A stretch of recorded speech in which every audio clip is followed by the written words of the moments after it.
Welcome in the name of Lord Jesus Christ. Kami menjemput dalam nama Yesus Kristus. Today, it's a great joy and pleasure to meet all of you. Kami merasa gembira kerana dapat jumpa dengan anda hari ini. Today we are going to talk about the continuation of our message on the series called Blood of Jesus. Jadi hari ini kita akan sambung berbincang mengenai khutbah kita, yaitu yang berada dalam series cerita Yesus Kristus. நம்ம இந்த ஒரு சீரிஸ் படித்து கொண்டு வருகிறோம். இயேசு கிறிஸ்து ரத்தத்தை குறித்து அதை குறித்து நம்ம இந்த நாளையும் தொடர்ந்து பார்க்க போகிறோம். Okay, today the title of the message would be how to stay healed and safe, healthy. Jadi tajuk kita pada hari ini adalah bagaimana untuk mendapatkan kesembuhan dan hidup tanpa penyakit. இந்த நாளோட தலைப்பு என்னன்னா எப்படி சுகமாய் வாழ்வது, எப்படி சுகத்தை பெற்றுக்கொள்வது அப்படின்னு சொல்லி நம்ம பார்க்க போறோம். So let's read to the reading of the word from the scripture from 1 Peter chapter 2 verse 24. Jadi mari kita semua berdiri untuk membaca ayat firman Tuhan pada hari ini daripada buku 1 Petrus bab 2 ayat 24. So whoever is reading in English can follow after me. Whoever reading in Bahasa can follow after Daniel. The number is not here. Okay? So let me read in English first. 1 Peter 2:24. Who is oneself? Bear our sin in his own body on the tree, that we being dead to sin should live unto righteousness, by whose stripes we are healed. 1 Petrus 2:24. Dia menanggung dosa kita dalam tubuhnya sendiri di kayu salib supaya kita mati terhadap dosa dan hidup untuk kebenaran. Luka-lukanya telah menyembuhkan kamu. Amin. Let's pray. Father, in the name of Jesus, we thank you for this time. You speak, we listen. In Jesus' name. Amen. Amin. Jadi persilakan dulu semua. Aman. இங்கே இந்த கேள்வி வந்து அநேகருக்கு இருக்கும். There will be many people asking this question. Jadi pasti ramai yang bertanya soalan ini. Why am I getting sick? Kenapa saya sakit? நான் ஏன் வியாதிக்குள்ள கடந்து போகிறேன்? இந்த கேள்வி அநேகருக்கு ஒரு கேள்வியா இருக்கும். Today this is the question not only be suffering. This is the question not only be all over the earth. Everyone is asking, why am I sick? Jadi bukan hanya kita tetapi semua orang di seluruh dunia sedang bertanyakan soalan yang sama. அகில உலகமும் இந்த கேள்வியில தான் அவங்க கேட்டுக்கொண்டிருக்காங்க. என்னன்னா நான் ஏன் வியாதியில இருக்கேன்? So today I'm going to tell you the reason being why human being get sick. Jadi hari ini saya akan menceritakan bagaimana manusia mendapatkan sebuah penyakit. The word of God says the wages of sin is death. Jadi ayat firman Tuhan berkata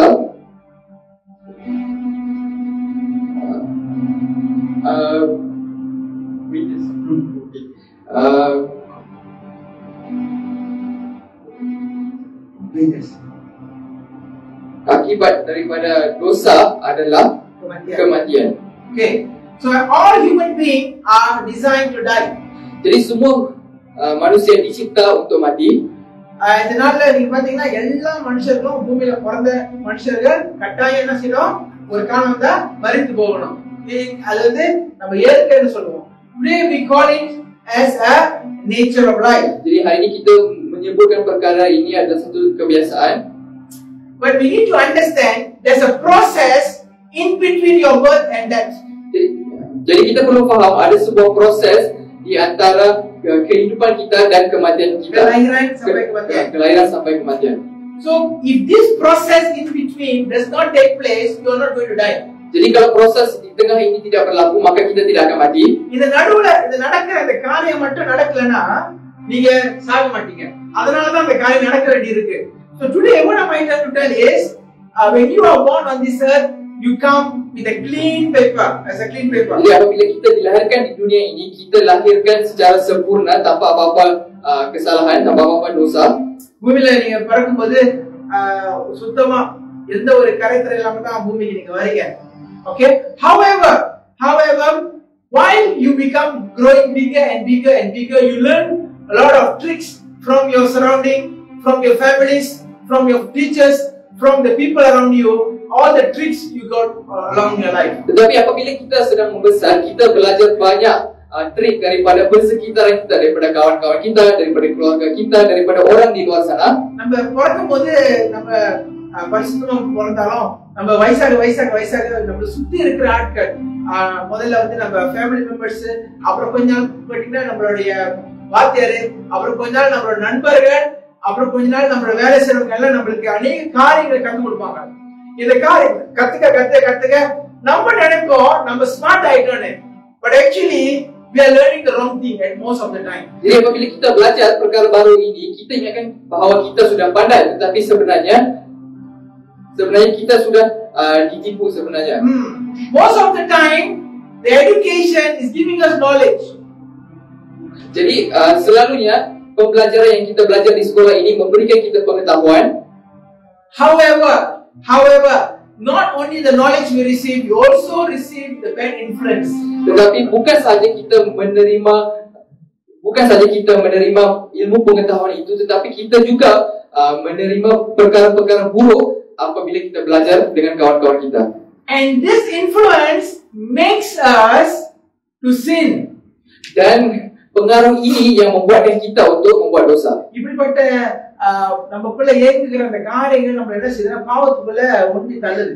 so பாவம் செய்ய சொல்லி நம்மள ஒண்டி தள்ளுது. சோ அதனால நம்ம என்ன நினைக்கிறோம், we tend to tell it's a white lie only la brother, no problem, it's just a small lie only, so what, never mind la, one time only. What we always justify ourselves by doing the wrong thing and we say it's okay. Jadi selalunya kita akan kata ni tipu bersih, ni tipu putih bersih je ni, tak ada apa-apa akibat yang akan berlaku kalau saya tipu ni. Sebenarnya kita sedang menipu diri kita sendiri tanpa mengetahui apa yang kita sedang buat. அநேக நாட்கள் என்ன சொல்லுவேன்னா, யாருதான் இந்த பூமியில பொய் சொல்லாம யார் இருக்க முடியும், இதெல்லாம் வெள்ள பொய்யே. சமயத்துல அப்பா சொல்லுவாங்க, அப்பா வீட்டுல இருந்து சொல்லிடு, அவன் போய் சொல்லிடுவான் அப்பா வீட்டுல இருந்து சொல்றாரு. மாட்டி விட்டுருவோம் அப்பாவை. நான் என்ன சொல்ல வரேன்னா, சில சமயங்கள்ல நம்ம இதெல்லாம் பார்த்து இதெல்லாம் நார்மல் தானே அப்படி நம்ம நினைக்கிறோம், பட் அது வந்து உங்களை பாதித்து கொண்டு இருக்குன்னு சொல்லி நான் உங்களுக்கு சொல்லிட்டு இருக்கேன். Okay, first thing is sin. Jadi perkara pertama adalah dosa. So if you notice sin is something. How do you define sin? That's the first question. Jadi soalan pertama yang kita bertanya adalah bagaimanakah kita menguraikan ataupun menceritakan, memberi definisi mengenai dosa. பாவம்னா என்ன? நான் கேள்வி. பாவம்னா என்ன?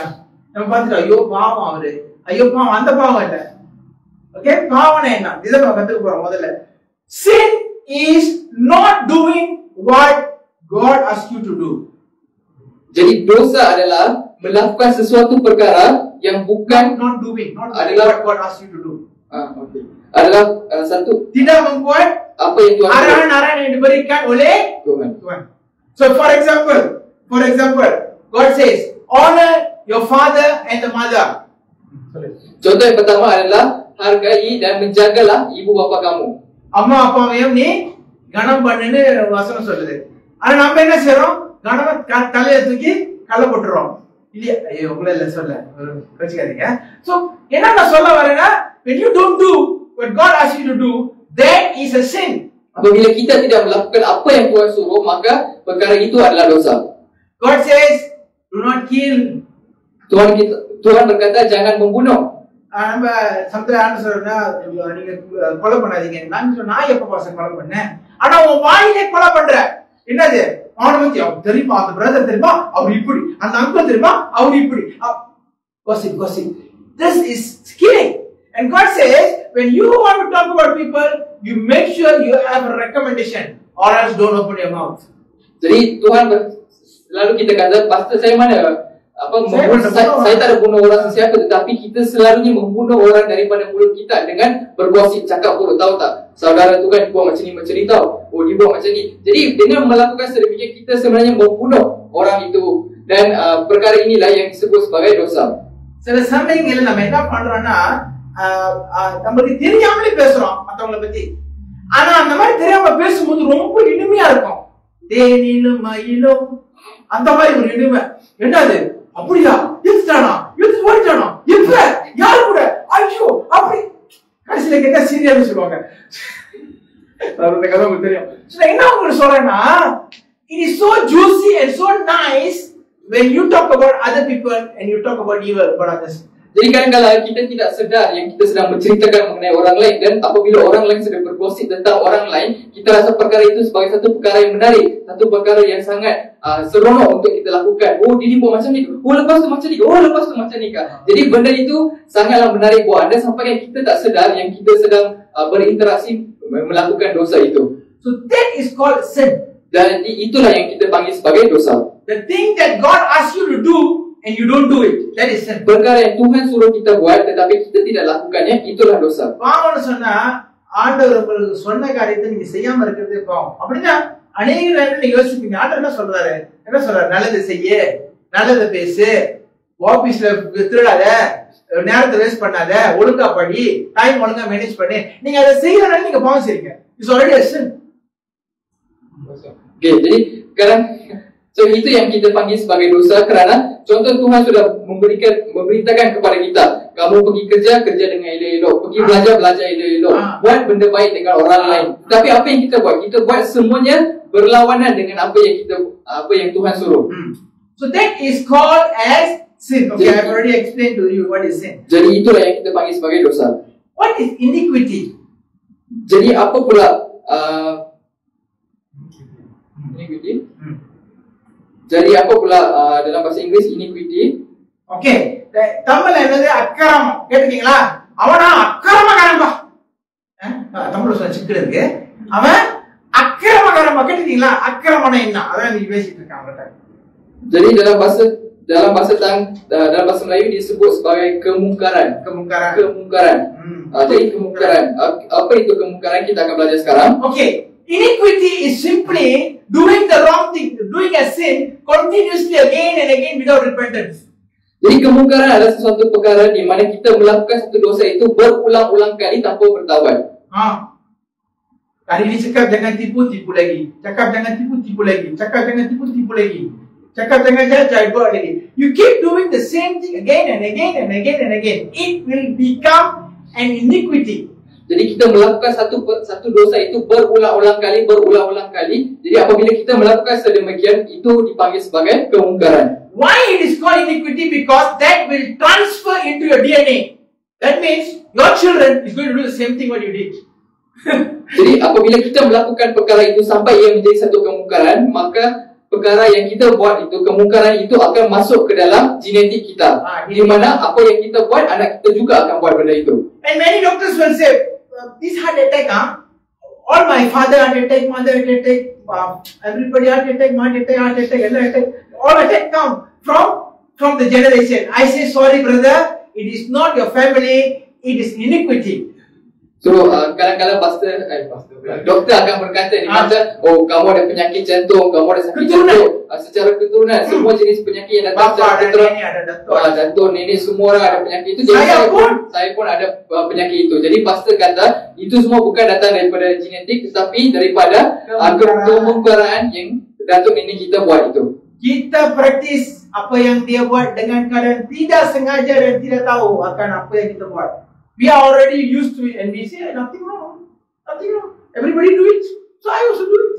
So that is called as iniquity. Jadi disebabkan ayah atau datuk nenek moyang kita melakukan perkara itu, jadi bagi kita rasa macam benda itu adalah benda biasa. Dan disebabkan itulah perkara-perkara ini datang di dalam genetik kita. Jadi itulah yang kita panggil sebagai kemungkaran. இந்த அக்கிரமம்னா என்ன சொல்ல வரேன்னா, ஒரு காரியத்தை ஆண்டவர் செய்யணும்னு சொன்னதை நீங்க செய்யாம இருந்து, அப்படின்னா இப்ப நீ நல்ல காரியத்தை செய்ய, நீ பைபிள் படி, நீ ப்ரே பண்ணு, இல்ல நான் பண்ண மாட்டேன், நான் அப்படித்தான் இருப்பேன்னா அது அக்கிரமம் ஆயிரும். வழங்குதா நான் சொல்றேன்னு? ரொம்ப ஆட்களுக்கு சபை மக்களுக்கு சொல்றேன் இது. ரொம்ப சபை மக்களுக்கு என்னன்னா அது சொல்லணும், ப்ரே பண்ண நான் பண்ண மாட்டேன், ப்ரே பண்ண அது என்னன்னு தெரியல எனக்கு. பைபிள் வாசினா நாங்க வாசிப்போம், அவங்க எதிர்த்து நின்றா சந்தோஷப்படுவாங்க. அது அக்கிரமா மாறிடும். அது அக்கிரமா மாறிட்டு உன் புள்ள வாயில நிற்கும் போது உன் புள்ள சொல்லும் அந்த பிரச்சனையை, அப்ப நாங்க தான் ஃபேஸ் பண்ணி ஆகணும். வழங்குதா தமிழ்ல? அதனாலதான் சொல்லும் போது ஒரு வாடி சொன்னா கேட்கணும். சாரி, எனக்கு கொஞ்சம் கஷ்டம் இருக்கிற மாதிரி இருக்கும். ஆனா அதான் reality. நம்ம சொல்லும் போது வேணாம்ப்பா, வேணாம் அந்த பையன் வேணாம், அந்த பொண்ணு வேணாம், இல்ல கட்டினா அவ்வளவுதான் கட்டுவேன், கட்டுற அவ்வளவுதான் கட்டுவேன், ஐயோ அப்படி சித்த மாதிரி இருக்க கட்டு. கடைசியில எத்து மிதியும் குத்தம் வாங்கும் போது ஐயோ வலிக்குது, அப்பா வலிக்குது, அப்ப நாங்க சொல்லுவோம் என்ஜாய் என்ஜாய் என்ஜாய். புரியுதா? தமிழ்ல சொன்ன வழக்கம் தான். புரியுதா என்ன சொல்றேன்னு? So that is what it means by iniquity. Iniquity simply means don't do, not doing what you are supposed to do. அப்படியே அம்மா சொல்றாங்க, இல்லடா ஒண்ணு நல்லதான் இருக்கு, ஆனா எனக்கு எதுவும் மனசுல எப்படி இல்ல, என்ன இல்ல, எனக்கு சமாதானமா இல்ல, செட் ஆகல, இல்ல நான் அந்த புள்ள கல்யாணம் பண்ண நானே மறந்து குடிச்சு கல்யாணம் பண்ணாலும் செத்துருவேன். அது அதோட சாவடிச்சிடும். புரியுதா உங்களுக்கு என்ன சொல்றேன்னு? புரியுதா? So at times you need to know when people say no, you pause a while and listen. Why? நீங்க பாருங்க, தேங்காய் மரம் ஏறாதனா அப்பதான் ஏறுவோம். கிடையாதியா? சொல்லி பாருங்க. இந்த பூனை இருக்குல்ல, வீட்டுல இருக்க பூனை, உங்க வீட்டுல பூனையை நீங்க கொஞ்சம் வெட்டுங்க, திருப்பி திருப்பி ஓடும். பூனை திருப்பி திருப்பி ஓடும். ஏன் தெரியுமா? நீங்க வெட்டுங்க அது ஓடுதான். So this is what it means by iniquity. Every time you say don't do, you will do. So you want them to do, say them do, then they won't do. Okey, jadi pastor cakap banyak sangat. Tadi saya cakap simple lah, rumusan daripada tu. Jadi kadang-kadang kita sebagai mak ayah selalu melakukan sesuatu perkara. Kita contoh, pastor cakap, okey, you buat macam ni, buat macam ni. Tak, pastor, saya takkan buat benda, saya takkan buat benda, saya takkan buat benda. Bila kita buat, anda melakukan perkara itu berulang-ulang kali, maka anak kamu pun akan melakukan perkara itu. Bila anak kamu melakukan perkara itu, lepas tu pastor pula yang kena hadap benda itu. Mak bapak pun kena hadap, kita pun kena hadap. So dua kali ganda kerja. Jadi contoh lain yang pastor cakap tadi, macam kadang-kadang mak ayah cakap dekat anak, kata perempuan ini memang cantik, tetapi saya tak berkenan dengan perempuan ini. Tapi lelaki tu bercakap, kalau saya kahwin, saya akan buat kahwin dengan perempuan ini saja. Kalau tak kahwin, saya akan minum ubat mati terus. Bunuh diri. Lepas tu pastor cakap, you tak payah minum ubat mati, perempuan tu akan matikan you. Kalau you kahwin dengan dia. So what am I saying is, at times old people will look old fashioned, but at times you got to listen what they are saying. Okay, jadi kadang-kadang orang tua ini mungkin mempunyai fashion yang lama, tetapi walaupun mereka berada dalam fashion yang lama, tapi pengalaman mereka itu sangatlah bernilai, berharga. Dengar dulu. Tak perlu ikut terus, dengar dulu. Tak perlu fahamkan apa yang dia orang cuba nak sampaikan, cuma ikut apa yang dia orang suruh sekali saja. Okay. Alright, number 3. That is iniquity. Okay, akram முடிச்சிச்சு. Transgression. We're going to talk about transgression. Okay, jadi tadi kita bercakap mengenai kemungkaran. Sekarang ni kita akan bercakap mengenai perkara yang ketiga, iaitu dalam bahasa Inggeris disebut sebagai transgression, dalam bahasa Melayu disebut sebagai pelanggaran. Okay, transgression simply means you are doing something God said don't do. Okay, something is prohibited but you want to do it anyway. Okay, pelanggaran adalah satu benda yang Tuhan sudah tetapkan, benda tu tak patut buat, tetapi anda masih lagi melakukan benda itu. For example, contohnya speed limit 90 km/h, put in the signboard. You every time say, no police, why? After 10 also never mind, why? Okay, why? That is a transgress. You are transgressing the law. Understand? Okay, satu contoh dekat jalan raya dia ada tulis kelajuan maksimum kereta adalah 90 km per jam, tetapi kita tengok kiri kanan tak ada polis pun tak apalah, laju 110 pun tak apalah, tekan saja tak ada polis. Jadi itulah bermaksud pelanggaran, di mana kita melanggar peraturan yang sedia ada. What is a crisis? Crisis simply means is a poor management of something. That is crisis. Jadi apa bermaksud krisis? Dalam bahasa Melayu krisis juga. Apa bermaksud krisis adalah kegagalan anda untuk mengurus perkara itu. பிரச்சனைன்னு சொன்னா என்ன? பிரச்சனைனா ஒரு காரியத்தை நீங்க ஒழுங்கா நிர்வாகம் பண்ணலன்னு அர்த்தம். If you don't manage your money well, you will have a financial crisis.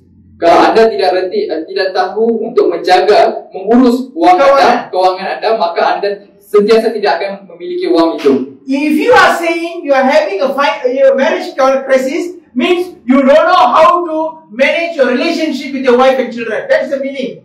Jadi jika anda memiliki masalah rumah tangga, maka anda tidak tahu cara untuk mengurus keluarga, hubungan suami isteri dengan anak-anak. If you say you have a crisis in education, means you say that you don't know how to study. That's it, simple as that. Jika anda memiliki masalah dalam pelajaran anda, maka anda tidak tahu cara untuk mengurus pelajaran anda.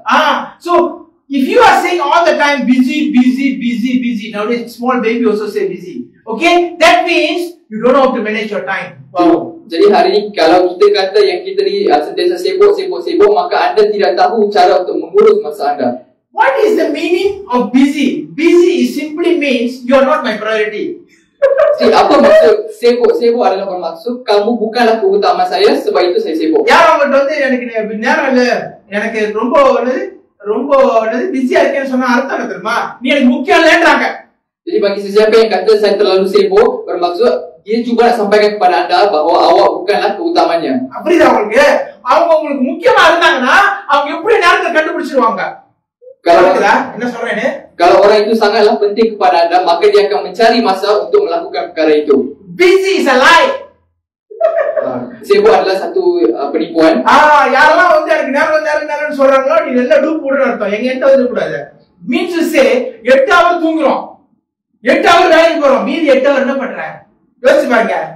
Cuba kita renungkan, 8 jam kita guna untuk tidur, 8 jam kita guna untuk kerja, lagi 8 jam itu kita buat untuk apa? Buat apa? Apa kita buat dengan 8 jam? 8 hours you're sleeping, 8 hours you're doing work, balance 8 hours what you're doing. That is what I'm asking to count for you. If you think that is important, you will find time. Kalau awak rasa perkara itu penting, maka anda akan buat masa untuk perkara itu. Understand? So that is why I'm saying, what am I trying to say? Don't transgress two things. Number one, your time you must manage properly. Jadi dua perkara yang kita tak patut langgar ataupun membuat pelanggaran. Yang pertama adalah masa anda. Please manage your time well. Tolong urus masa anda dengan baik. Bagi pelajar-pelajar universiti maupun politeknik, kalau CGPA adalah 2.0, itu bermaksud you're a poor time manager. That's it. Kalau kamu adalah seorang pelajar universiti ataupun politeknik ataupun tertiary education, kalau kamu mendapat CGPA 2.0, itu adalah bermaksud kamu adalah pengurus masa yang sangat buruk. Terus 3.0 minimum cut off point. Paham? Because I'm an academic, I give you this kind of example. So if you say always I have no money in my bank account, that is the meaning you have transgressed your management of your finance. Jadi bagi sesiapa yang sering berkata ada masalah kewangan, bermaksud anda tidak pandai untuk mengurus dan anda sudah melanggar pengurusan kewangan anda. Salary 1,200, buy Honda Civic. Pay 1,100. 100 eat badaya. Okey, satu contoh gaji 1,200 tetapi beli Honda Civic. Honda Civic bayar loan dekat orang 1,100. Lepas tu lagi 100 tu makan apa? Makan badai. Donat India. Donat India. So you cannot do the stupid decision. Why you do the stupid decision is because you are with the stupid people around you. They all do the same. You also see, oh, married. Okay, then buy house, then buy car. Then I buy, you buy. You buy BMW, I buy Mercedes. The problem is, you don't know how to manage your finance. So that is transgress.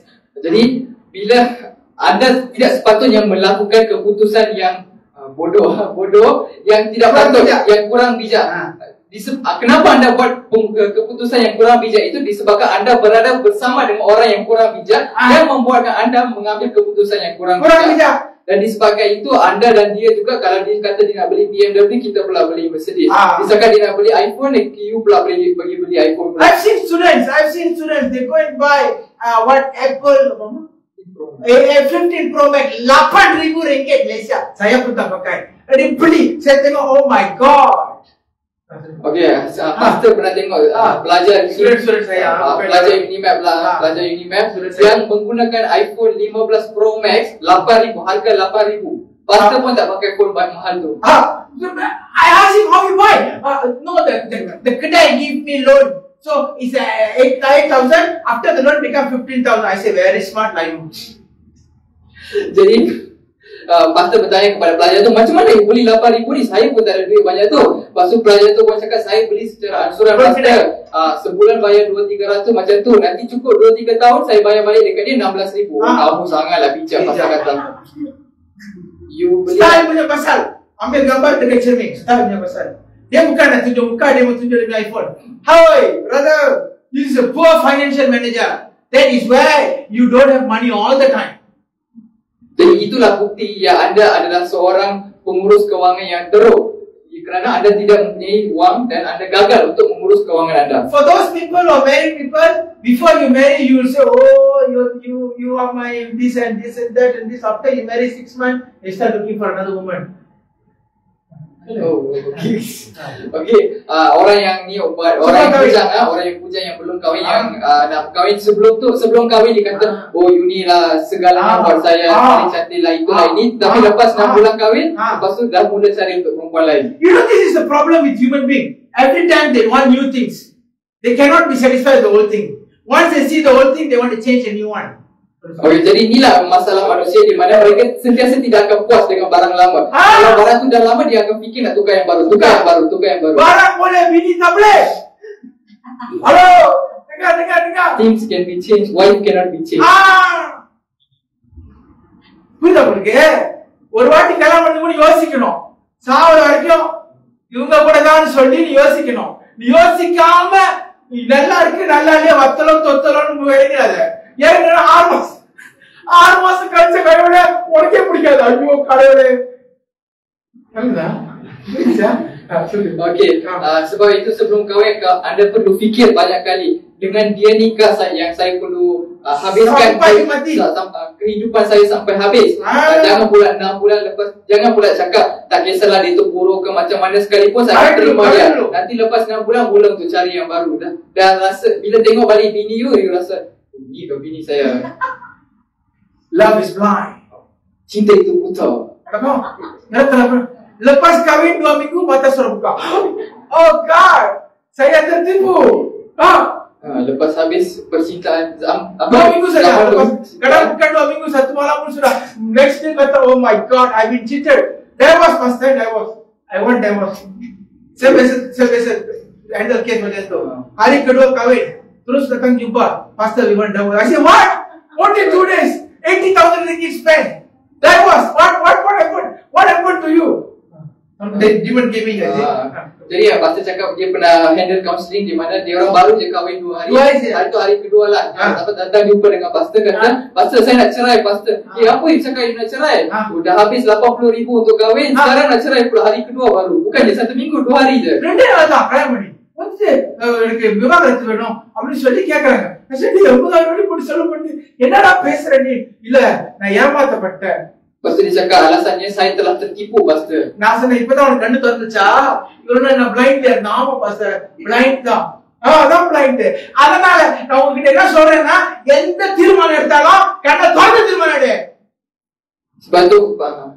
Sebab itu pastor berkata, apapun keputusan yang anda bakal ambil, pastikan anda buka mata anda luas-luas dulu, baru tengok dulu, kaji dulu, baru ambil keputusan. Periksa dulu. Jangan jumpa 6 bulan terus mau kahwin, tak ada bagi masa. Bagi dia 2 tahun, 3 tahun, tengok dia dulu ada kerja kata bangkit pukul berapa, cuci kain kata ada cuci, masak kata ada masak, kuku panjang kata ada, semua kena tengok. Halo, boleh? English. So we need to make sure we should not take a hasty decision. We need to take time. Let's say if that person you are interested in that person, give time. Not 6 months. After knowing 6 months terus kahwin. குச்சிட்டு பாக்குறது இல்ல. அவன் வேலைக்கு போறானா? அப்புறம் என்னது? அவன் கரெக்டா எந்திரிக்கிறானா காலையில? துணி தைப்பானா? எல்லாம் பாருங்க. வைஃப் வந்து நெங்க நீட்டா இருக்கா பாருங்க. கரியா இருக்கா பாருங்க. சட்டை எப்படி போடுது பாருங்க. அதெல்லாம் பாக்க எத்தனமா அப்படியே உருவாது. ஜம்ப் அடிச்சிட்டு வந்து மாஸ்டர் எனக்கு அப்படியே அப்பளம் போல இருக்கும். உனக்கு யாரு கல்யாணம் பண்ண சொன்னது? எங்க பாஸ்டர் என்ன கல்யாணம் விட மாட்டாரு. நான் வேற இடத்துல போ எப்படி எங்கதான் வருவேன்? பிரச்சனையோட வருவேன். விளக்குதா? அதான் சொல்றோம், உடுத்தும் போது நல்லா உடுத்து, அழகா உடுத்து, இது பாதி தெரியுது, இங்க பாதி தெரியுது, அங்க பாதி தெரியுது. ஆம்பளை என்ன சொல்லுவாரு, பாதிவா நிக்குது, முழுவதுமா. இதெல்லாம் ஏன் சொல்றோம்? சொல்றோம், ஏன்னா இந்த மாதிரி உள்றக்கூடாதுன்னு சொல்லிதான் வாழ்க்கையில. Okay, sebab tu pastor bercakap kalau you nak pakai baju ke apa, pakai dengan sopan, dengan sopan. Jangan keterlebihan, jangan sini terbuka sana terbuka. Nanti semua tempat terbuka susah pula. Nanti you kena datang dengan masalah dekat pastor balik. Jadi bagi masa, give them time. Kita tengok kaji dia orang punya perangai, macam mana dia bagi 6 bulan, 2 tahun, 3 tahun, bagi 2 tahun, 3 tahun. Tengok dia basuh baju ketah, masak ketah. Dia kalau kuku panjang jangan kahwin. Saya straight cakap, kalau anak saya boleh cakap, jangan kahwin, kuku panjang tak boleh pakai. Halo, ada faham? Saya tak kisah siapa you, I will tell you straight, because அது லைக் ஆகாது, துணி கசக்க லைக் ஆகாது, அது உடனே கசிக்கணும், நீ கசக்க சொல்லணும் கடைசியா உடனே. புரியுதா? Kecah, kalian bilang. Pastor cakap jangan pilih orang yang kuku panjang sebab dia takkan buat kerja dekat rumah. Sebab kalau dia buat kerja kuku takkan panjang, dia akan pecah dengan sendiri. Jadi kalau you jumpa perempuan yang kuku panjang, jangan buat pilih sebab nanti dia yang akan cuci you, bukan you cuci. Dia cakap abang tolong cuci, abang terpaksa cuci. Kalau tidak gaduh nanti lawan saya kick. Paham tak? Ada paham? So kena periksa dulu. So we have to check before buying. Check. Siapa sebelum beli ya? Okay. Alright.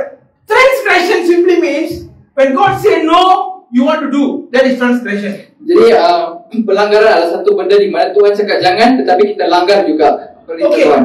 Sin, iniquity and transgression. பாவம், மீறுதல், அக்கிரமம் மூணுமே மரணத்துக்கு தான் கொண்டு போகுது. Jadi dosa, kemungkaran dan juga pelanggaran ini, tiga perkara ini membawa kita ke kematian. Okay, how does it goes to death? Is through sickness, illness and disease. Okay, bagaimana dia membawa kita ke kematian adalah melalui penyakit, sakit dan kering. எப்படி ஒரு மனுஷன் வந்து மரணத்துக்குள்ள கடந்து போறானா, அவனுக்கு முதல்ல என்ன வரும்? வியாதி வரும். அப்புறம் என்ன வரும்? வியாதி வேற என்ன சொன்னேனே? illness. எப்படி? சீக்கு. வியாதி சீக்கு வேறயா? வேற மாதிரி இருக்கணும், விஷயம் கிடையாது. இங்கிலீஷ்ல 3 வேர்ட் இருக்கு, தமிழ்ல எப்படி இருக்குன்னு தெரியல எனக்கு. illness, sickness and disease. இதெல்லாம் வந்து எங்க கொண்டு போனா இது நடுவுல நிக்குது. முதல்ல பாவம், மீறுதல், அக்கிரமம், அப்புறம் வியாதி, அப்புறம் தான் மரணம். சோ இது நடுவுல நிக்கிறது ஒரு காரியத்தை தான் சொல்லிட்டு இருக்கேன் நான்.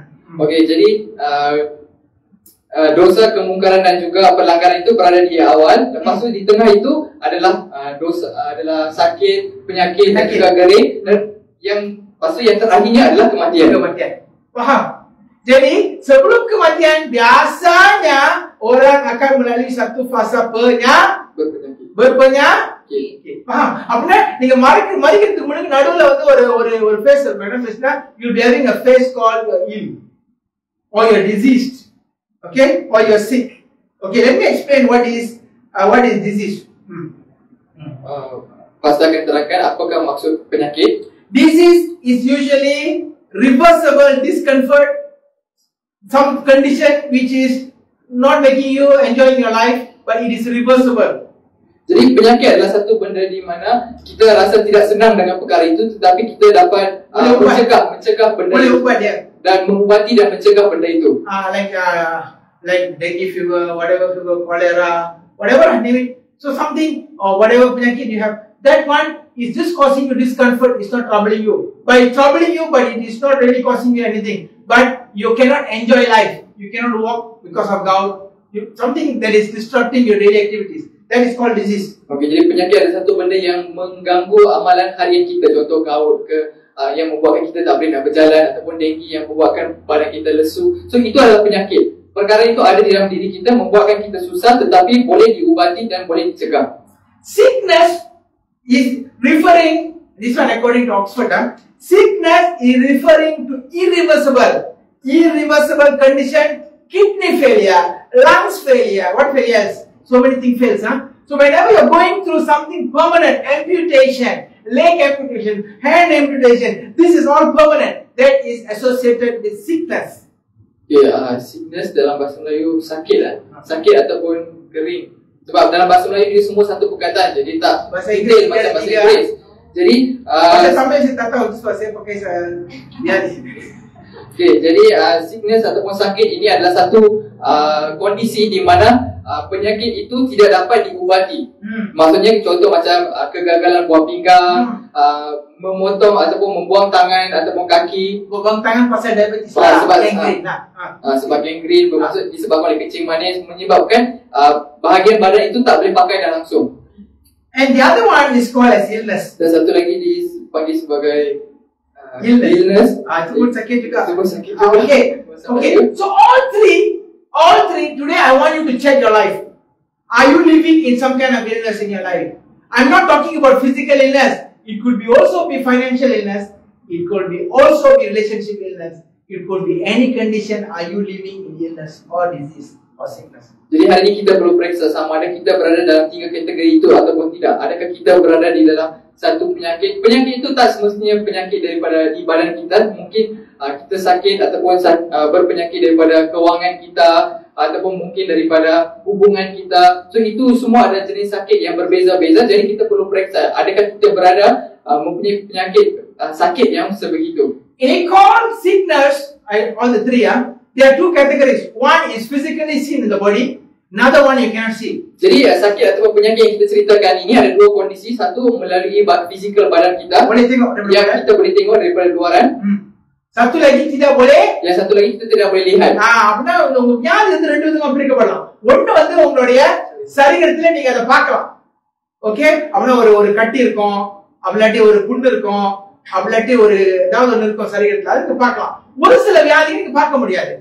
ஓகே? கண்ணுல பார்க்க முடியாது. சோ பார்க்கிற காரியங்கள் எக்ஸாம்பிள் சொன்னா ஒரு புண்ணு அது உங்களுக்கு வலி கொடுத்துக்கிட்டே இருக்கும். அது so that is something that you can see. ஆனா பார்க்க முடியாத எக்ஸாம்பிள் வந்து எப்படி தெரியுமா? Emotional drama. பத்தி கேட்டிருக்கீங்களா? எனக்கு உள்ளுக்கே என்னது? மன அழுத்தம். என்னது எது அழுத்துது? அழுத்திக்கிட்டே இருக்கு மனச.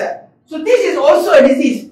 Okey, jadi penyakit fizikal ini yang kita dapat lihat secara fizikal ini contoh seperti luka ataupun titik-titik merah yang kita boleh lihat daripada jauh. Tetapi kondisi yang kedua iaitu sakit secara yang tidak dapat dilihat adalah contoh seperti penyakit mental, rasa tertekan, stres, tekanan yang mendalam, depression. Itu semua contoh ataupun trauma emosi itu semua contoh adalah penyakit yang kita tak dapat nampak dengan mata kita. Both are illness. Dua-duanya adalah satu sakit atau penyakit. So today I want to tell, if you are having some kind of condition like this, today you got to repent. Minta maaf.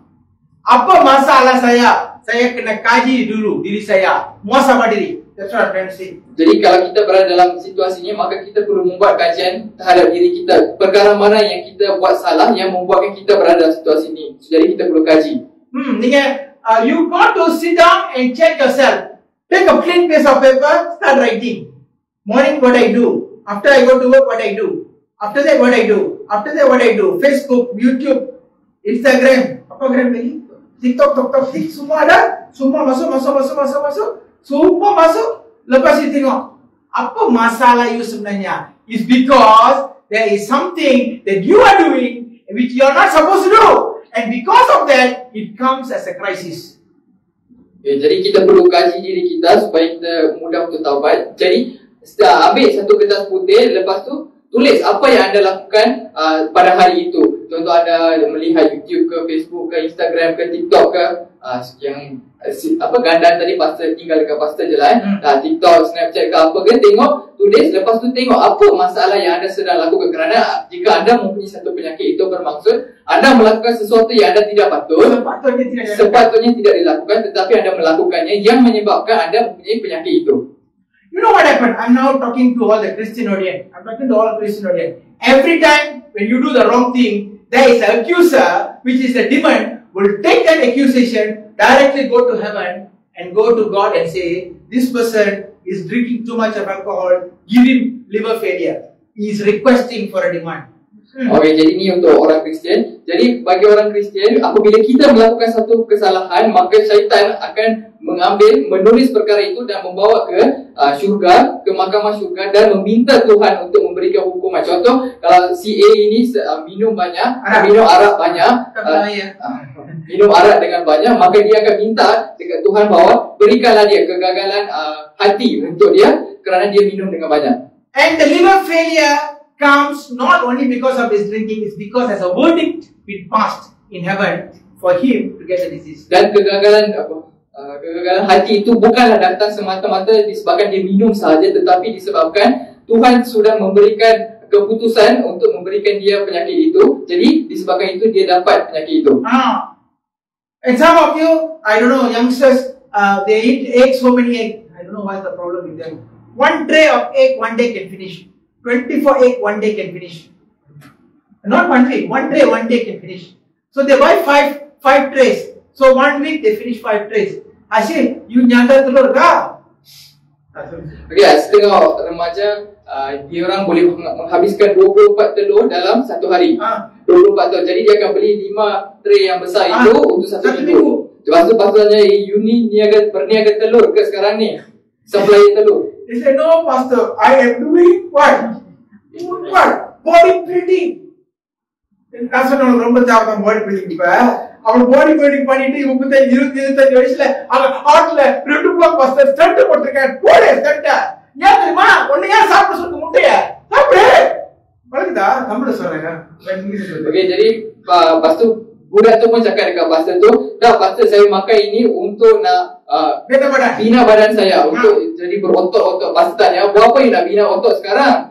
Sekarang ni you makan telur banyak-banyak, nanti you umur 25-35, pastor saya ada, hati saya ni dah hati lah jantung. Oh jantung jantung. Sorry, direct translation. Jantung saya ada masalah pastor, dah tersumbat pastor. So sekarang ni terpaksa letak apa stand? Mana mungkin tak sumbat? Kau sumbat turun raya ni. Pergi makan tengok nasi kandar. Ini macam makan. Ayam ada, telur ada, ikan ada, sotong ada, semua terbang semua. Semua pun ada. Makan. Siang malam makan. Lepas tu cakap saya sakit ini.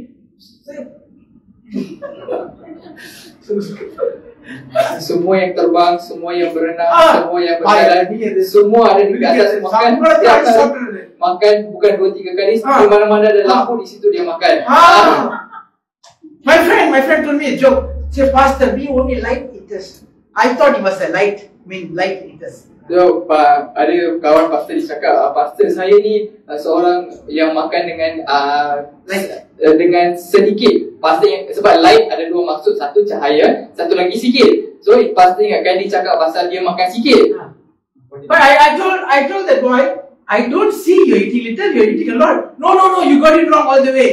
I eat wherever there is light, sunlight, moonlight, street light, wherever there is light, I eat. So dia cakap kat pastor, bukan kamu salah faham. Saya bukannya makan sedikit, tapi saya makan di mana-mana ada cahaya. Tak kisahlah cahaya matahari ke cahaya bulan ke, bukan pantai cahaya bulan lah, cahaya bulan lah, cahaya lampu ke, jalan ke apa lampu ada dia makan. Saya kata bagus, keep it up. Lepas 30 tahun, umur 30 tahun, mesti sudah pasang 2 stand, 3 stand, 5 stand. Lepas tu cakap, kidney sudah fail. Apa tak fail? Makanlah. Hello, you get what I'm saying? This is the problem. Malaysians are dying not because of no food, they're eating too much. Jadi orang Malaysia mati bukan disebabkan mereka kekurangan makan, tetapi disebabkan mereka terlebih makan. So today, what I want to tell, whenever you mismanage your food, there is a demon going to the throne of God and trying to tell God, and the angels say, this guy is eating not proper. I want to give him disease. You know what God said? Go ahead. And you know what? The disease will come to them, and after the disease, they will die. Understand? This is how it works. Disebabkan seseorang manusia itu tidak pandai menjaga, menguruskan makanan dia, maka akan ada satu syaitan yang akan mengutuk kita di mahkamah syurga, dan dia akan minta kepada Tuhan, lihatlah si A ini, dia tak pandai mengurus makanannya, dia makan secara berlebihan, maka berikanlah dia penyakit. Dan Tuhan pun akan bercakap, okey, teruskanlah. Tuhan pun akan mengizinkan penyakit itu untuk datang kepada manusia itu. I explain to you the spirit world and the physical world. Saya akan menceritakan mengenai alam roh dan juga alam fizikal. எப்படி வந்து ஆவிக்குரிய மண்டலமும் இந்த பூமியில இருக்கிற மண்டலமும் எப்படி வேலை செய்யுது நான் கற்றுக் கொடுக்குறேன். Okay, so spirit world is where decisions are made. After the decisions are made, it takes some time to transfer from the spirit world to come to the physical world. Okey, jadi cara alam roh dan alam fizikal berfungsi adalah semua keputusan berlaku di alam roh dan hasil daripada keputusan di alam roh itu akan ditunjukkan di alam fizikal. Selepas sekian masa dia takkan datang terus. Okay, அப்படி என்ன சொல்றேன்னா எல்லா தீர்மானம் உங்க லைஃப்ல என்ன நடக்கிறது, நல்லதா இருந்தாலும் கெட்டதா இருந்தாலும் அது தீர்மானம் எங்க பண்ணப்படுதுன்னா ஆவிக்குரிய மண்டலத்துல தீர்மானம் பண்ணப்படுது. அது தீர்மானம் பண்ணி ஒரு காலகட்டம் கழிச்ச கழிச்சா பூமிக்கு வந்து இறங்கும் உங்களுக்கு. சோ பூமிக்கு வந்து இறங்கின பிற்பாடு அப்புறம் தான் அந்த காரியம் உங்க வாழ்க்கையில வெளிப்படும். அப்படி என்ன சொல்ல வரேன்னா ஒரு ஆள் சொல்றாங்க நான் ஆக்சிடென்ட்ல செத்துட்டாங்க. Accident is not natural. I'm telling you, listen. Accident is not natural. It's because the verdict is already given in heaven. It is coming to them after some time. Berita. Okay, jadi apapun keputusan atau apapun berlaku di hidup kita semuanya adalah disebabkan oleh keputusan yang telah dibuat di alam roh. Jadi tak contoh ada orang kata dia meninggal accident. Sebenarnya perkara itu bukanlah datang secara tiba-tiba ataupun secara tidak sengaja. Sebenarnya keputusan sudah dibuat di mahkamah syurga, sudah dibuat di alam roh. Mereka sudah keluar. Maka perlakuan itu berlaku selepas satu masa jangka masa barulah benda itu berlaku. என்ன சொல்ல வரேன்னா ஒரு காலகட்டம் கழிச்சு தான் அது உங்களுக்கு வரும். அப்படி என்ன தெரியுமா சொல்றேன், நீங்க என்ன செய்யணும்னா அந்த தீர்மானம் அங்க வெளியாயிடுச்சுன்னா நீங்க இப்பவே அந்த தீர்மானத்தை கேன்சல் பண்ண கத்துக்கணும். எப்படி அது பூமிக்கு வரதுக்குள்ள நீங்க என்ன பண்ணி ஆகணும், அதை ரத்து பண்ணி ஆகணும். You have to cancel the verdict. You have to cancel the verdict before the verdict come to the earth for implementation. Jadi disebabkan ada satu masa untuk perkara itu datang ke alam fizikal. Jadi kita perlu gunakan masa itu untuk membatalkan keputusan yang sudah dibuat di alam roh supaya perkara itu tidak datang di dalam hidup kita. That is why you need Jesus Christ for. Sebab itulah kita perlukan Yesus Kristus. The blood of Jesus Christ that was from his what they call a stripe. The stripe of Jesus Christ, okay? It actually is the answer for you to cancel the accusation. You must use the blood of Jesus or else you cannot do it. Jadi di situlah kita perlukan Yesus Kristus kerana darahnya yang datang daripada badannya melalui pukulan yang dia terima itu, darah yang datang daripada situ itulah yang dapat membatalkan segala keputusan yang sudah dilakukan di alam roh. Maupun membuat perintah yang baik untuk kamu. Kamu mau promotion, kamu mau satu benda yang baik, kamu boleh perintahkan menggunakan darah Yesus Kristus. Bapa di surga, syaitan dia mau cakap dengan masalah. Saya mau cakap bagi pihak saya, perkara ini saya mau satu keputusan daripada mahkamah surga. Maka keputusan itu akan dibuat dan akan dipindahkan. Jadi perkara baik itu akan sampai pada kita. Okay, so if you want to get a promotion or a good thing, we can also use the blood of Jesus Christ that came from his tribe and order it into the court of heaven, where God will rechange the verdict and let the good things come to us. So today what am I trying to tell? You have to use the blood of Jesus from his tribe. If you look at Jesus' crucifixion, he was striped 39 stripes. Sampai ada Yesus Kristus. Okey, jadi kalau kita lihat Yesus Kristus apabila dia dipukul dahulu sebelum disalibkan, dia mendapatkan 39 pukul sebatan daripada Roman soldiers, daripada askar Roma itu. And if you notice how the each and every stripe looks like, every of the stripe in front there are hooks. You know fish hook terima? Meenode tundi. Fish hook on the surface of each one have a ball. In front of the ball they have so many small balls. On the balls there are hooks, many hooks. So the moment they put it like this, the whole hook system just go and pull. When they pull, the whole flesh coming out. That is what Jesus Christ went through for you and me. Okey, jadi jika anda tahu untuk pengetahuan anda, di setiap sebatan yang Yesus Kristus terima, di penghujungnya ada satu bola besi yang menggantungkan di atasnya ada cakuk seperti cakuk ikan. Tu. Jadi setiap kali dia askar Roma itu memukul Yesus Kristus, maka kulitnya apabila ditarik, kulitnya pun tercabut sekali. And that is what one single strike is all about. You and me can't even undergo one. We will die. I will die. Satu pun cukup, mampu sudah give up. But he managed to hold for 39. I tell you why. Dan kalau kita lah kena perkara itu, saya rasa kalau kena sekali pun dah mati dah terus, sudah out dah. Tetapi Yesus Kristus kena perkara itu untuk 39 kali, sebab 39 sebatan. Why? Because there are 39 major illnesses that God is addressing. Cancer, what else? HIV, what else? All the 39. If you go to insurance policy people, those who sell insurance, they always will tell terminal illnesses 39. Where did the 39 come? It's coming from the cross of Jesus Christ. You took the 39 stripe for you and me.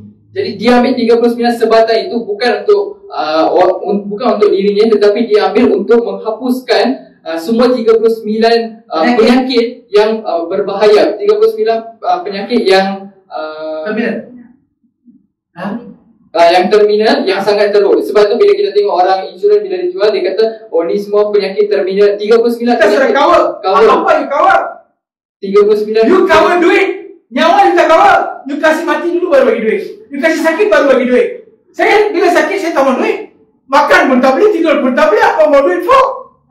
You understand? Nothing wrong with insurance. I'm not against insurance agents. I'm not against them. What am I saying? They are getting the money for protection. But that is not solving the problem. The problem needs to be solved. I tell you, if you want to live on this earth, you better live healthy, you die healthy.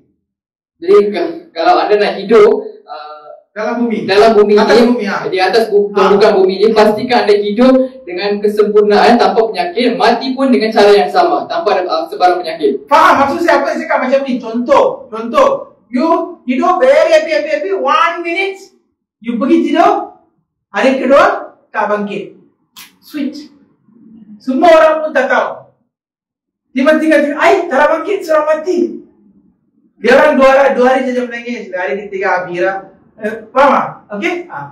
Okay, contoh hidup dan mati yang baik adalah hari ni tidur, esok terus mati. Tak ada dah. Tak ada penyakit semua tak. Tidur dalam mati gitu. I ask all of you to pray like this. God, if I want to die, make sure I die in my sleep. I don't want any illnesses. If I get any illnesses, where is your glory? Jadi bagi sesiapa yang bukan nak mati lah. Tapi ini kalau Tuhan nak mengambil nyawa kita, doa dekat Tuhan supaya mengambil nyawa kita ketika kita sedang tidur. Bukannya mati di dalam ICU untuk 3-4 hari, menyusahkan diri kita. 3-4 hari tak apa, bulan-bulan, tahun-tahun. Ada setengah orang yang bulan-bulan, tahun-tahun yang terpaksa sakit. Duit pun habis, keluarga pun stres. Dekat bila ini kelang telah mati.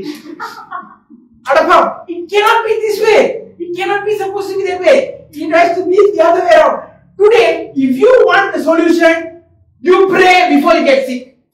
Jadi kalau anda nak dapatkan penyelesaiannya, pastikan anda berdoa sebelum anda dapat penyakit itu. Then, 1 Peter 2:24, by His stripes I am healed. You have to say it and ask God, tell God, God heal me every day, even before you're not sick. Jadi kita perlu gunakan ayat 1 Petrus 2:24 dan menggunakan ayat itu untuk mendapatkan kesembuhan kita walaupun penyakit itu belum berada di dalam diri kita. That means you are still healthy. You go to your pejabat kesihatan, you go jabatan kesihatan or whatever, checking BP normal, kolesterol normal, apa lagi? Ini normal, itu normal. Semua pun normal, tapi hari-hari kena doa. Tahu apa doa? Terima kasih kerana telah menyembuhkan saya. Kerana apa? Orang yang sembuh minta untuk kesembuhan sebelum penyakit dia takkan jatuh sakit. Secret. Jadi orang yang doa, people who pray for their healing before they get sick, they will always be healthy until they die. I give you a secret. What is that? நீங்க sick ஆயிட்டு ஜெபிக்க கூடாது. பாஸ்டர் நான் sick ஆயிட்டேன். காலை எழுந்திட்டு வந்து நீங்க பிரேயர் நிக்க கூடாது. நீங்க எப்படி ப்ரே பண்ணணும்? sick ஆவறதுக்கு முன்னக்கே ஆண்டவர்ட்ட தினமும் கேட்கணும். ஆண்டவரே என்னை சுகப்படுத்துறதுக்காக நன்றி. ஆண்டவரே என்னை சுகப்படுத்துறதுக்காக நன்றி. ஆண்டவரே என்னை சுகப்படுத்த 1 பேதுரு 2:24 சொல்லுது தலவல குணமானி நீங்க டெய்லி ஜெபிச்சீங்கன்னா என்ன நடக்கும்னா உங்களுக்கு சீக்கு வந்தாலும் கூட அது வெளியவே வராது உடம்புல இருந்து. Jadi kita kena doa sebelum kita mendapat penyakit itu, bukannya kita doa selepas kita mendapat penyakit itu. kita berdoa sebelum mendapat penyakit supaya kita sentiasa tidak akan mendapat penyakit dan hidup dengan sempurna. Probably the cancer cell is already developing somewhere you don't know. Usually because cancer cell only in stage 3, stage 4, I think Dr. Joanna can tell me. So usually the later stage, only people will discover the cancer. But maybe you are in stage 1, nobody knows. Maybe it's developing somewhere. But if you are not praying for healing, if you are not praying for your health, you will develop with terminal cancer stage 4. Understand? Ada paham tak?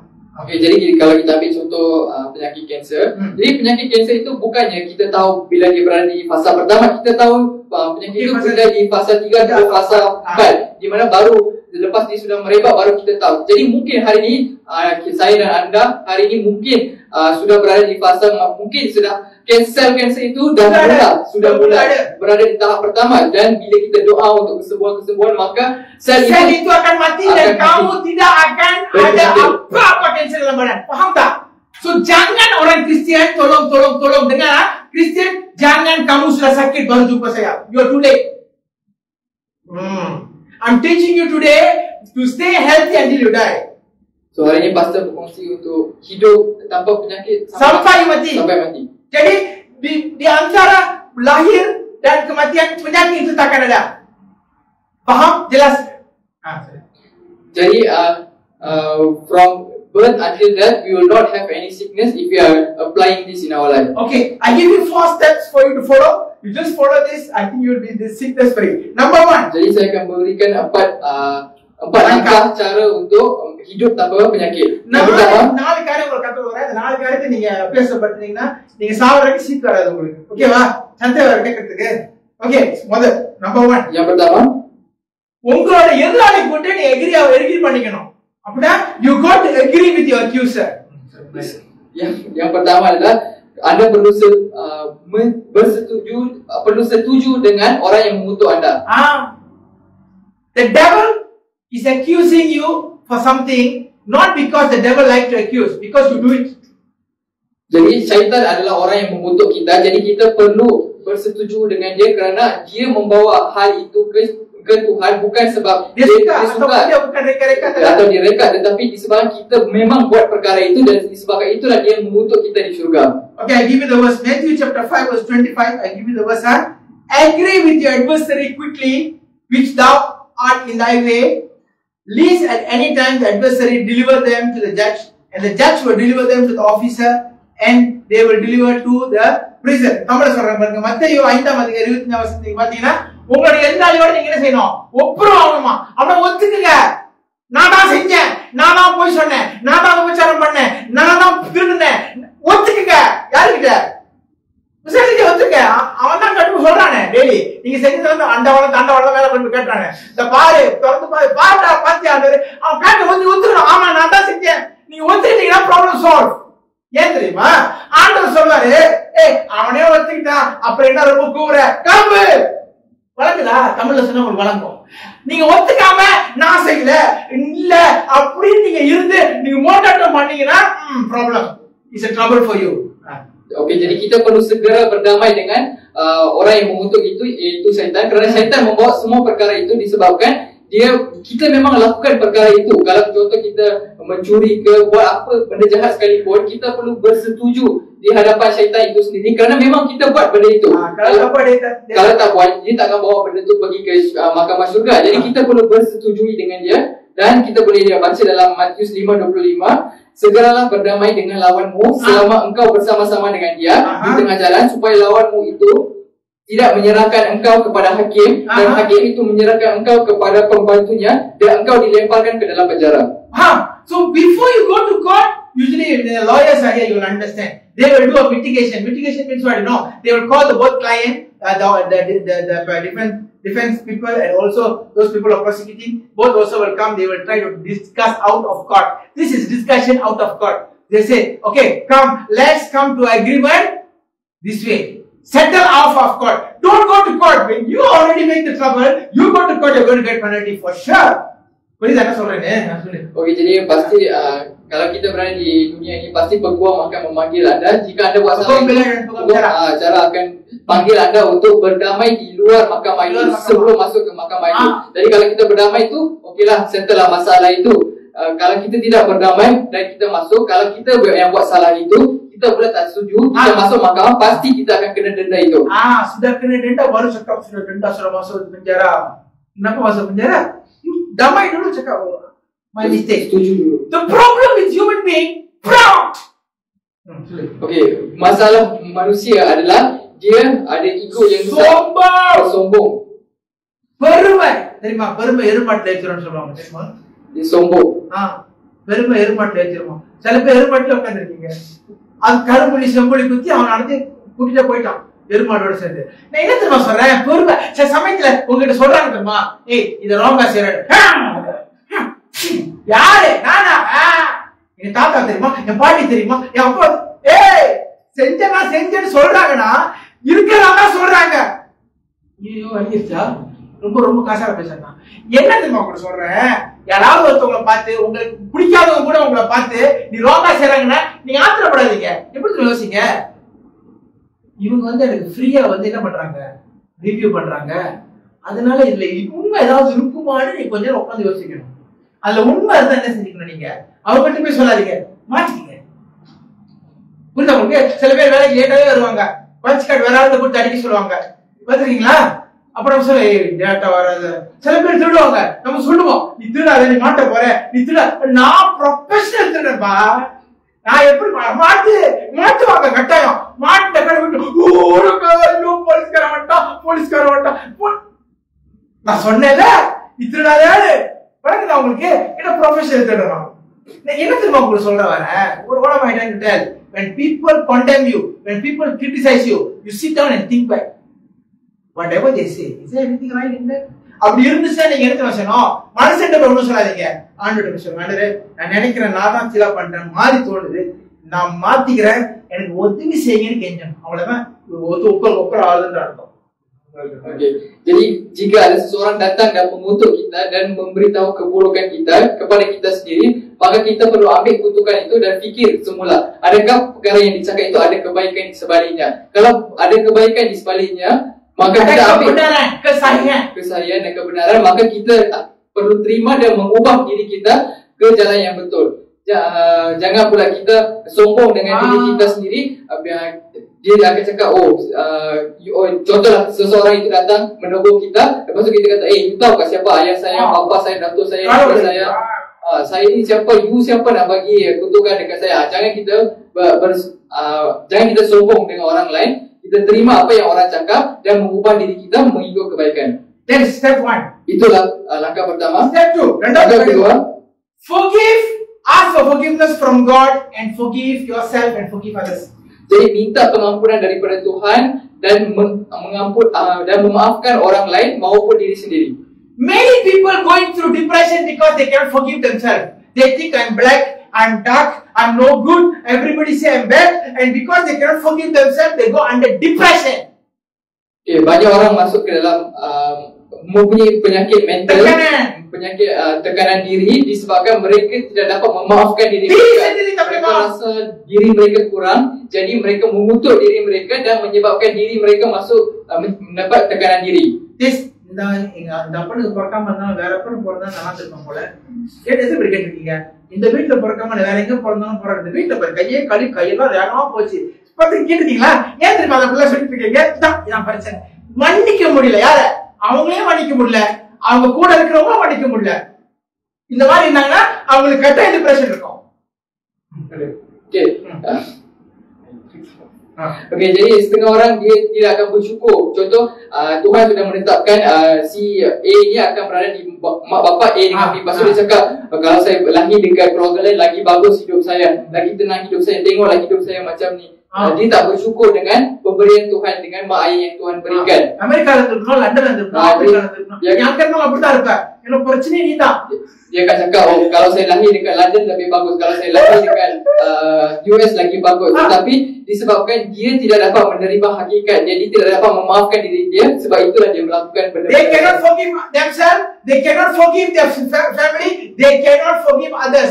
These kind of people, they will always have sickness in life. disebabkan mereka tidak dapat memaafkan diri mereka tidak memaafkan orang lain, keluarga mereka, dan disebabkan itulah mereka mendapat penyakit-penyakit mental sebegini. I want to tell you, if you are sick today, you are supposed to do this, go back and ask for forgiveness.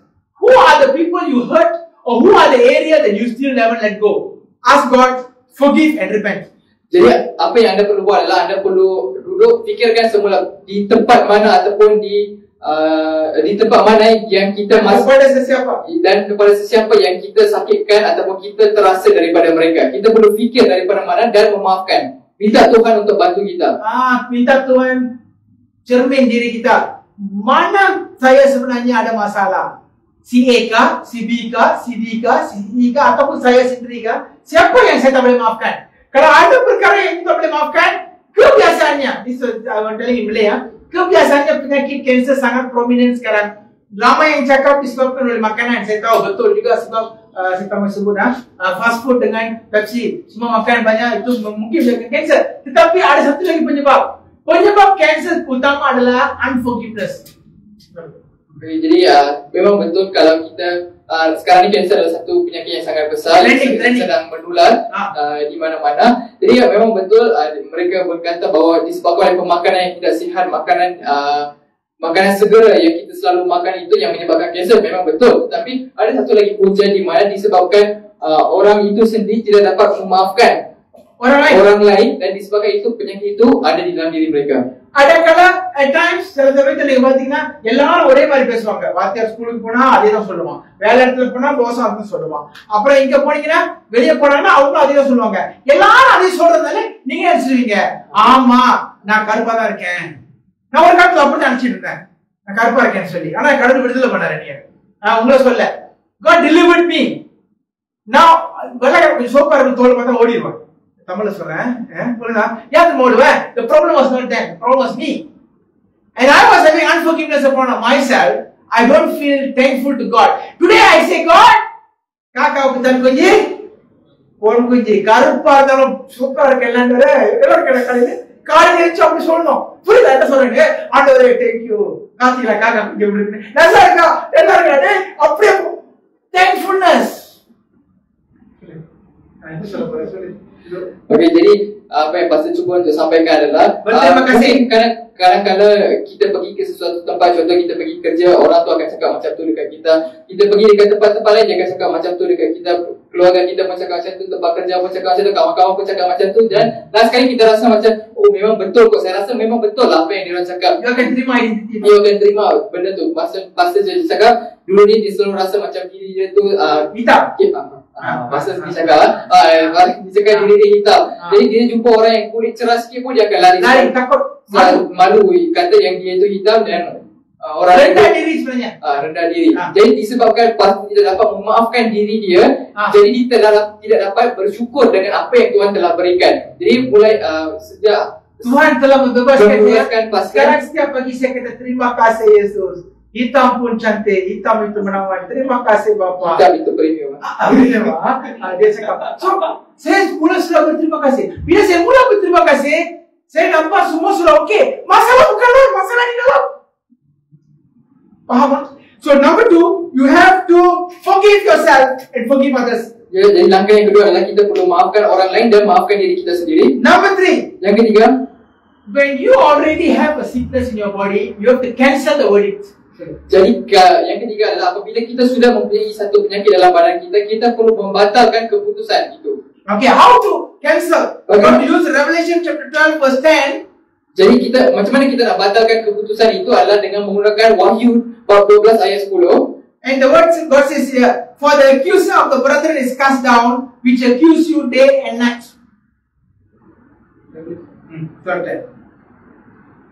Okay, Wahyu 12:10 mengatakan ujung sekali. Yang ujung sekali, kerana telah dilemparkan ke bawah pendakwa saudara-saudara kita yang mendakwa mereka siang dan malam di hadapan Tuhan kita. Telah dilemparkan, means to say what? The perintah yang telah diterima oleh syaitan ataupun iblis telah dilemparkan. Bagi kita hari-hari, Bapa terima kasih kerana melemparkan perintah sakit, penyakit itu daripada diri saya. Terima kasih Bapa. You have to do that. Start doing that, cancelling the perintah which already received. Jadi kita perlu batalkan perintah yang Tuhan yang telah diberikan kepada kita menggunakan Wahyu 12:10 ini.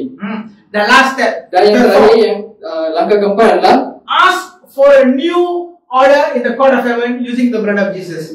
minta satu arahan baru daripada Tuhan mengenai kesihatan kita. Menggunakan darah Yesus. Menggunakan darah Yesus Kristus mengenai kesihatan kita. Hebrews 12:24. And Jesus, the mediator of the new covenant, and the blood of sprinkling that speaketh better things than of Abel. Dan kita boleh gunakan ayat Ibrani 12:24 yang mengatakan, dan kepada Yesus pengantara perjanjian baru dan kepada darah pembercikan yang berbicara lebih kuat daripada darah Habil. You must understand, only the blood of Jesus can speak on your behalf. Nobody else can in heaven. Anda perlu tahu bahawa hanya darah Yesus Kristus sahaja yang boleh bercakap bagi pihak anda di syurga. Nobody else can talk. Tidak ada sesiapa pun yang boleh bercakap. That is why without Jesus Christ, you cannot do all this function. You cannot. Dan disebabkan itu, tanpa menerima Yesus Kristus, anda tidak dapat mendapat semua kebaikan ini.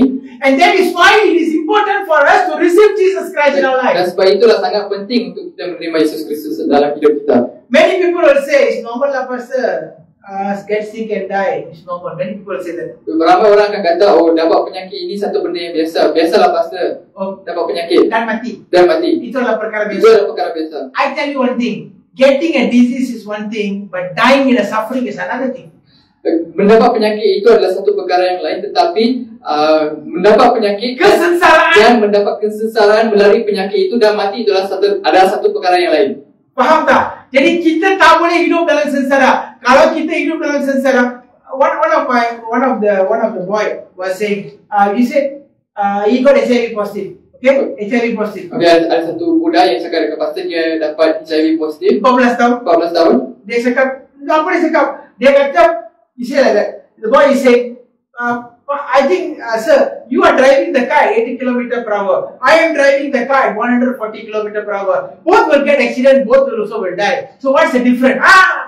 What argument he give? Jadi budak tu kata, pastor kamu bawa kereta 80 km per jam, saya bawa kereta 140 km per jam. Dua-dua akan accident akan mati juga satu waktu nanti. You know why he's saying that? Because he's going to Thailand very frequent. So that's why he's saying he's driving 140. So he said, I'm not going, I'm driving in 80. And he continued, he said, you know, some people don't drive also, walk on the road also, they die. Because glory hit them. Okay, dia cakap dia Sound argument. jadi dia kata dia bawa 140 km per jam tu bukan sebab apa, sebab dia selalu pergi Thailand. Kita ni tak pergi. Sebab tu dia cakap dia bawa 80. Sebab tu dia kata kita bawa 80, dia bawa 140. Lepas tu dia sambung lagi kata, orang yang jalan tepi jalan tu pun satu hari akan kena langgar mati juga. Dia tak bawa kereta pun Dia mati juga. tak bawa kereta pun mati juga. Kena langgar dengan orang lain. Saya cakap, you are right. Lepas tu cakap, you betul. But the way you die and the way I die is going to be different. Tetapi cara awak mati dengan cara saya mati akan berbeza. The way you die, you are going to die with a lungs pneumonia. Have you seen an HIV patient die? I've seen on my own life. I've seen. Corpoxy sarcoma, all body full of cancer, skin cancer. You know, every time they touch one wound, it spills and the water comes out. And you see them suffering. You know how it feels? I asked them how it feels. It's just like they put underwater. தண்ணில வச்சு அமுத்துனாக்க சுவாசிக்க முடியல. அப்படி திணறானுங்க. நான் சொன்னேன், உனக்கு எனக்கு அந்த வித்தியாசம். நான் ஜோக்கா சாவேன், நீ கஷ்டப்பட்டு சாவ. 140 தான், இதுதான் 80 அப்படின்னு. அப்படியே பார்த்தா மேல, ஆமா. இன்னைக்கு நீங்க எப்படி சாப்பிட்டாலும் அழகா சாப்பிடும். கிளாஸோட சாப்பிடும். சாப்பிடுது. புரியுதா உங்களுக்கு என்ன சொல்றேன்னு? Okay, jadi apa yang pastor cakap, pastor pernah lihat orang yang mati dengan HIV AIDS lah di depan mata dia, sampaikan satu badan dia penuh dengan kanser, penuh dengan kanser kulit, di mana ada tumpuk-tumpuk. Bila dia sentuh bengkak-bengkak tumpuk tu, dia akan pecah. Itu akan mengalir di badan dia dengan darah, dengan penuh kesakitan. Bila lepas tu dia akan dapat pneumonia, di mana dia akan ada kesukaran untuk bernafas. Bila pastor tanya macam mana perasaan you bila you sedang alami penyakit ni, dia kata macam saya telah ditekan dalam air, macam tenggelam di dalam air, dia tak dapat nak bernafas. Rasa macam it is continuous. And then what the fellow said, can you give me some poison? I want to drink and die. I cannot take this torture anymore. Sebab dia kata sangatlah sengsara buat dia hidup dalam situasi itu, sebab dia bukannya mati terus, tetapi dia sengsara baru dia mati. Sampai dia kata, pastor bagi dah saya racun supaya saya mati terus dengan tenang. Saya tak mau selesai. Sampai begitu. Jadi itulah yang pastor cakap dekat budak tu. You bawa 140 tapi you akan sengsara dan mati. Tetapi saya bawa 80 sekalipun, saya akan mati dengan Ada kelas. dengan ada kelas, dengan ada taraf yang baik. Faham tak apa saya cakap? So I'm not talking about that. What am I saying is, get a new order for your life. Jadi disebabkan kita perlu dapatkan perintah baru supaya kita sihat selalu. Bagi tahu dekat Bapa di surga Yesus Kristus, darah Yesus Kristus berbicara bagi saya. Berikanlah saya perintah kesembuhan. Apa penyakit doktor cakap? Inikah, itukah, apa? Biar dia cakap apapun. Doktor akan cakap ini tangan kena potong, ini kaki kena. Biar dia cakap apapun. Doktor tak salah. Tapi perintah bila keluar dari atas, nobody can touch you. Wow. Receive it. Okey, jadi tak kisahlah doktor cakap apa sekalipun, kondisi apa sekalipun, tetapi dapat gunakan darah Yesus Kristus itu untuk menyembuhkan anda, untuk pastikan anda tidak mempunyai penyakit itu lagi. Tak kisahlah doktor ke apa ke, semua kena ikut. Bila perintah itu sudah dikeluarkan, semua orang yang ada di bumi ini perlu ikut dan akan berlaku di bumi ini. I read one verse and then we finish. Bisa pastor akan baca satu ayat dan kita habiskan. Let's read Matthew chapter 4 verse 24. Kita baca daripada Matius 23. bab 4 ayat 23. And Jesus went about to Galilee, teaching their synagogues and preaching the gospel of the kingdom, and healing all manner of sickness and all manner of diseases among people. Matius 4 ayat 23. Yesus pun berkeliling di seluruh Galilea. Dia mengajar dalam rumah-rumah ibadat dan memberitakan Injil kerajaan Tuhan serta melenyapkan segala penyakit dan kelemahan di antara bangsa itu. Cakap dengan saya, segala penyakit. Segala penyakit. All diseases. All diseases. God, Jesus, heal all diseases. All diseases. Tak ada kecuali. Tidak terkecuali. Betul. Tak ada kecuali. Apa orang cakap pun dia orang cakap. Okay, I give you one more verse, final verse, John 11:4. And Jesus heard it, and the illness was not unto death, lead to death, but it is for the glory of God, for the Son of God might be glorified through it. Okay, kita ambil satu lagi ayat. Yohanes 11 ayat 4 berkata, ketika Yesus mendengar kabar itu, dia berkata, penyakit itu tidak akan membawa kematian, tetapi akan menyatakan kemuliaan Tuhan, sebab oleh penyakit itu anak Tuhan akan dimuliakan. You know, when this John 11:4 is written, Lazarus already 3 days in the tomb, died. Jadi ayat ini ditulis selepas Lazarus mati dan sudah berada di dalam kubur. Dalam kuburnya untuk 3 hari. Jesus said he's not talking about death, he's talking about illness. He said this illness is not for death, but for the glory of God. Today you may be sick. If you are sick, God is telling you the same thing. Today you are sick, not for death, but for the glory of God to be revealed. You will be healed, and God is releasing it for your life today. Receive it. Okey, jadi ayat ini Yohanes 11:4 ini ditulis dikatakan bahawa penyakit itu bukan untuk membawa kematian, tetapi untuk memuliakan nama Tuhan. Mungkin hari ini kita sudah berada di dalam satu penyakit itu, tetapi penyakit itu bukan untuk membawa kita ke kematian, tapi untuk memuliakan nama Tuhan. We are going to expect for miracle in our life now. This is a season of miracle now. Jadi kita perlu mengharapkan supaya kesembuhan dan mukjizat itu berlaku di dalam hidup kita, kerana ini adalah season untuk God says mendapatkan the word of kemuliaan. God is not vain preaching, but of power. Tuhan berkata khutbah itu bukanlah hanya sekadar kata-kata, tetapi adalah dengan bukti dan dengan kuasa Tuhan. You will see it yourself. Anda akan lihat dengan mata anda sendiri. Nobody can deny. Yeah. People will say, oh my God, I thought you were going to die. How come the cancer is no more? Jesus, heal me from the cross. Jadi semua orang akan fikir bagaimana anda menyembuh daripada penyakit itu, dan pada waktu itulah anda perlu kata Yesus telah menyembuh saya. I finish with one story. Pastor habiskan dengan satu This is cerita. a story of a Korean woman, old Korean woman, which have a cancer of the throat. Okey, ini cerita ini mengisahkan mengenai seorang wanita Korea yang mempunyai penyakit, yang mempunyai kanser di tengkuknya. Korongkong. Kerongkong.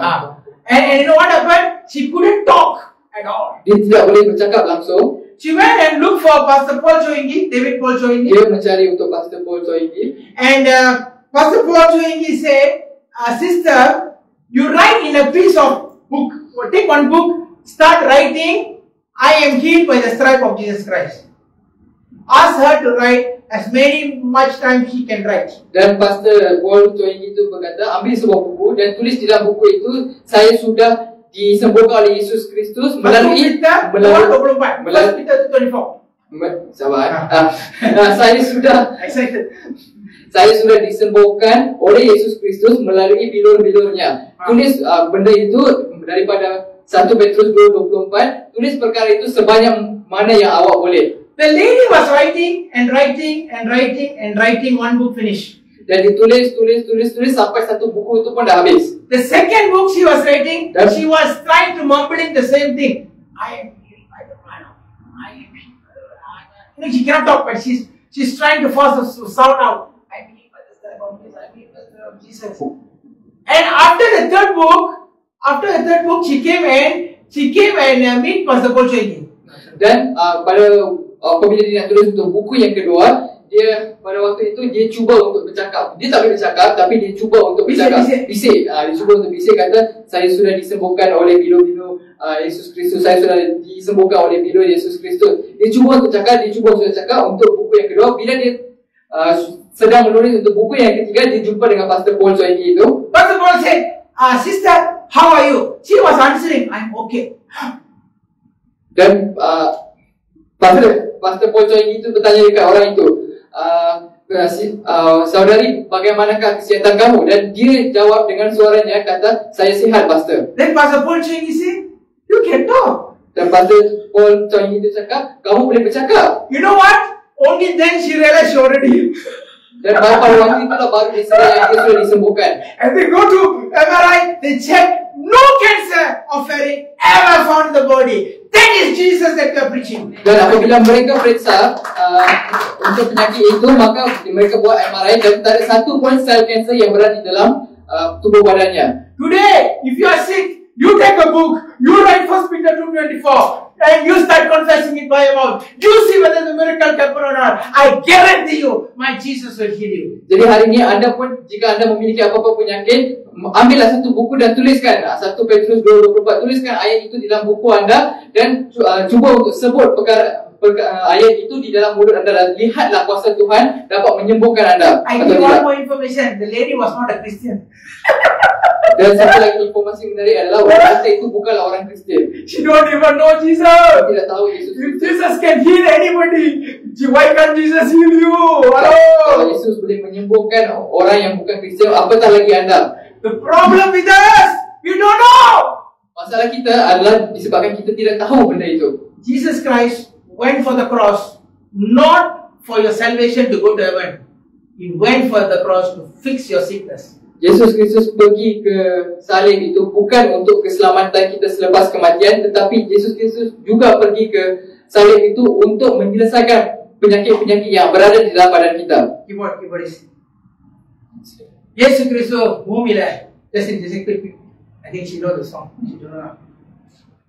அசையலாம் தெரியுமா? அசையலாம். இவிஞ்சி வதக்கி.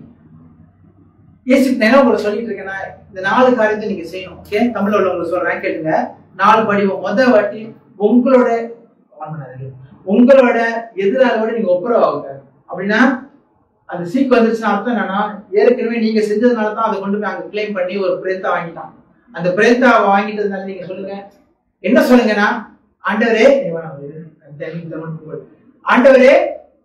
நான் என்னுடைய எதிராளியோட நான் ஒத்துக்கிறேன், நான் செஞ்சது நான் தான் செஞ்சேன்னு ஒத்துங்க ப்ளீஸ். நீங்க அந்த மாதிரி ஒத்துக்கிட்டாலே ஒரு சமாதானம் வந்துடும் மனசுல, சண்டை போடாம ஒத்துங்க நான் தான் செஞ்சேன். அப்ப ஆண்டவர் சொல்லுவாரு, அவன் புத்தகத்தை ஒத்துக்கிட்டான் அப்படின்னு. ரெண்டாவது நீங்க என்ன செய்யணும், மன்னிக்கணும். யார உங்களை மன்னிச்சுங்க சொந்தமா, அப்புறம் மத்தவங்களையும் மன்னிங்க. ஏதாவது மத்த காரியம் இருந்துச்சுன்னா மாத்திக்க. ரெண்டாவது. மூணாவது, அந்த அந்த அந்த பிரேத்தான் சொல்ற அந்த என்னது அந்த கட்டளையை பரலோகத்திலிருந்து பூமிக்கு வந்த கட்டளையை கேன்சல் பண்ணணும். ஓகே, என்ன சொல்லணும்னா வேற வசனத்தை போச்சு நீங்க கேன்சல் பண்ணாதான் வெளிப்படுத்தல் 12:20 உங்களை குற்றம் சொல்லுகிறவன் தாழ தள்ளப்பட்டான்னு சொல்லி, அந்த குற்றம் சொல்றவன ஆண்டவர் தள்ளினீங்க ஆண்டவரே, இந்த குற்றத்தோட அந்த பிரேத்தாவை தள்ளிருக்கேன்னு சொல்லி கேட்கணும். ஓகே, வசனத்தை சொல்றேன். கடைசியா நீங்க என்ன செய்யணும், புதிய ஒரு கட்டளை கேட்கணும் ஆண்டவர்ட்ட. என்னது? I am healed by the stripe of Jesus Christ. 1 Peter 2:24. This is all you need to do, and all this available. இதெல்லாம் எதுக்கு தெரியுமா, எப்ப தெரியுமா வரும்? இயேசு கிறிஸ்துவோட 39 சாட்டு அடியில இருந்த ரத்தத்தினாலதான். அதனாலதான் உங்களுக்காக துடியா துடிச்சாருங்க சிலுவையில. புரியுதா உங்களுக்கு? நீங்க நினைக்கலாம் பேஷன் ஆஃப் கிரைஸ்ட் அந்த படத்தை எடுத்து சொல்றாரு, 2 படியும் குறைச்சுதான் படத்தை எடுத்தாராம். ஏன்னா அந்த மாதிரி எடுத்தாங்க யாருமே பார்க்க மாட்டாங்க படத்தை, அவ்வளவு கொடூரமா இருந்துச்சான். I don't know how to tell. I don't know how to tell Jesus. He must be crazy in a way. To love us so much big. In fact, அது சிலுவைக்கு போகும்போது அவரோட சிலுவை அந்த என்ன சொல்லுவாங்க, அந்த சிலுவை தூக்க முடியல. ஏன் தெரியுமா? முன்னாலதான் சதையே இல்லை, எப்படி தூக்குறது? எலும்புதான் இருக்காங்க உள்ளுக்கு, குடல்லாம் தெரியும், அப்படியே குடல் அப்படியே வெளியே நிக்குது. கொஞ்சம் யோசிச்சு பாருங்க, உங்களுடைய சீக்குக்காக, உங்க வியாதிக்காக அவர் பட்ட அவஸ்தை. Hello, you don't have to be a Christian to know this. You just call on him and say, Jesus, if that is so, please heal me. And the healing is not only for your physical body, it's also for your finance. It's also for your marriage life. It's also for your relationship. If you are depressed, you have to call for Jesus and do all these 4 things. Let's sing a song.